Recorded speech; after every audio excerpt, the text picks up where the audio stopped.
ইমাম, যে খতিব, যে মুয়াজ্জিন, যাদের আন্ডারে কাজ করেন তাদের উপরে আপনার ফ্যামিলি হিসেবে দায়িত্ব নিতে হবে। সেটা আমার দায়িত্ব, সেই জায়গাটা আমার দায়িত্বশীল।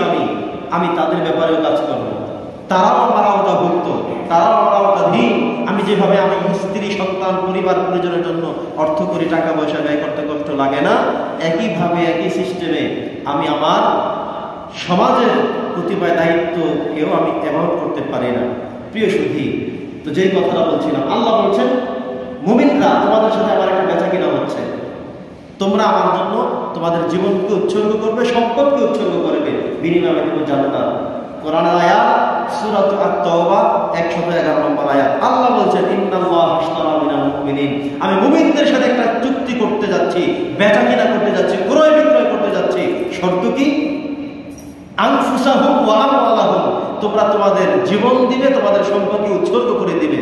বিআন্না লাহুমুল জান্নাহ, জান্নাতের বিনিময়ে আমি তোমাদের থেকে জীবন কিনে নিব, জীবন উৎসর্গ করে সেটা নিয়ে নিব, তোমাদের সম্পদ আমি নিব।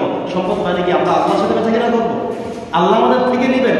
বিষয়টা হলো এমন, আমি আমার সম্পত্তি, আমি আমার জীবনকে আল্লাহর রাস্তায় উৎসর্গ করে দিলাম, আমি আমার জীবনকে অর্থ করে দিলাম।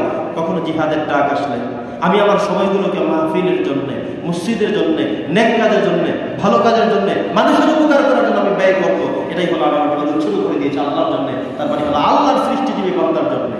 আমি আমার সম্পত্তিগুলোকে বেচা কিনা করার নিয়ত হলো এটা, কথা হলো এটা, আমি আমার সম্পত্তিকে স্ত্রীর জন্য, সন্তানের জন্য যেভাবে ব্যয় করি সেভাবে আব্বা আম্মার জন্য ব্যয় করবো, সেভাবে প্রতিবেশীর গরিব মানুষের জন্য ব্যয় করবো, সেভাবে আমি আমার মসজিদের ইমাম মুয়াজ্জিনের জন্য ব্যয় করবো, সেভাবে আমাদের সমাজে অসহায়, দুঃখী, গরিব, নিঃস্ব তাদের জন্য ব্যয় করবো। তো আমি আমার জীবন, আমি আমার সম্পদ সবকিছু আমি আল্লাহর সামনে উপস্থাপন করলাম। আল্লাহ বলছেন বিআন্না লাহুমুল জান্নাহ, তাহলে আমি তোমার জন্য জান্নাতকে প্রস্তুত করে রাখলাম। সুবহানাল্লাহ।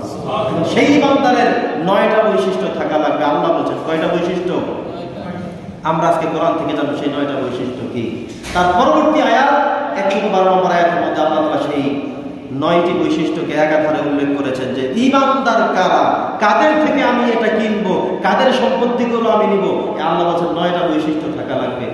একটা প্রশ্ন আসতে পারে যে হুজুর, জীবনটাও তো দিলেন আল্লাহ, আমার ধন সম্পদও দিলেন আল্লাহ, আল্লাহ দেওয়ার পরে আল্লাহ আবার কিনে নেবেন, কথা বলছেন না? অনেক সময় আমরা এমন করি না, একটা চিপস কিনে সন্তানের হাতে দিয়ে আবার বলি যে আমাকে একটা দাও তো, সে বলে আমি দেবো না। দিলাম আমি কিনে, কিন্তু সেই আমার সন্তান হাতে নিয়ে জানে যে মাত্র বাবা দিয়েছে, কিন্তু এখন আমাকে দেবে না। এমন কি হয় না? কথা বলেন। অনেক ক্ষেত্রে এমন হয়, আপনি আপনার স্ত্রীর জন্য দিলেন, তাকে মাসে হাত খরচের জন্য এত টাকা দিলেন, কিন্তু আপনার যখন টাকা শেষ কিছুটা খুঁজলেন সে দেবে না, আপনার টাকা নিয়ে সে আপনার সাথে দেবে না। কথা বলছেন নাই? আমরা যত জানি যে আমার জীবনটাও দিয়েছেন আল্লাহ, আমার সমস্ত টাকা পয়সা হচ্ছে সব দিয়েছেন আল্লাহ, তবু অসংখ্য মানুষ জীবন আল্লাহর জন্য দিতে চায় না।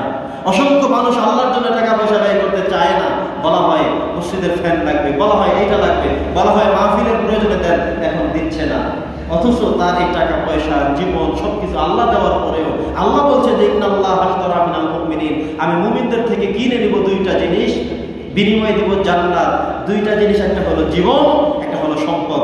ইশতারা মিনাল মুমিনিনা আনফুসাহুম ওয়া আমওয়ালাহুম, আনফুসাহুম মানে আমার জীবন, আমওয়ালাহুম মানে আমার সম্পত্তি, বিআন্না লাহুমুল জান্নাহ, জান্নাতের বদৌলতে।